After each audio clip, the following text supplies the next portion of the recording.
Yeah, look, the inspiration was a honeymoon trip many years ago to Norway, where you see these amazing Norwegian cabins, and they've got centuries old tradition of green roofs. So they put sod on top of their roofs. Yeah, been doing it for hundreds of years, and obviously have that good knowledge. Yeah.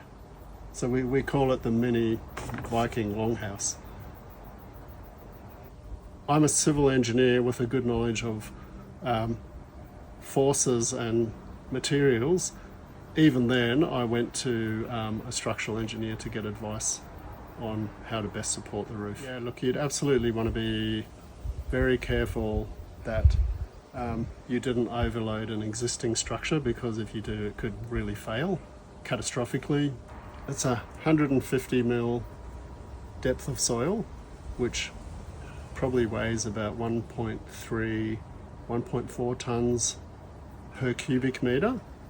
And then the other thing you need to consider is that it could be completely saturated and full of water. So it'd be 150 mils depth of water, and the weight of that, plus the weight of all the timber members and the drainage cells, and the pond liner is actually quite heavy. Plus up here we've also got snow load to deal with. Plus you definitely want to consider the weight of probably 2 people up there as well, because you do need to get up there to do maintenance. So look, just talking about the structure briefly, you can see the rafters all across the roof, and you can see there's a central beam which is a glue laminated beam.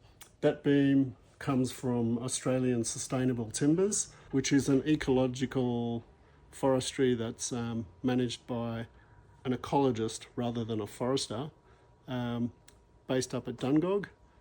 And he manages his forests really for ecological outcomes, which delivers this amazing benefit of the hardest, strongest, most resilient hardwood you can ever imagine. You can probably see there's plywood there. That's the marine ply. And sitting on top of the marine ply, we've got R4 Kingspan solid board insulation. So what's unique about that is it's actually on the outside of the fabric, so to speak, but it's then protected by the multiple layers sitting above it, so it's never exposed to the elements or sunlight, and it's been really, really effective. So the roof, I reckon, is probably about R6 if you count the R4, plus something like R2 for the soil component, and much more in summer, because when it's really hot and there is soil moisture up there, so the soil moisture evaporates and cools off the roof and the building at the same time, and it does it naturally. Yeah, and the green roof is irrigated. We do have an irrigation system up there. I was very conscious of making sure we did do that, and it's irrigated with rainwater from the house.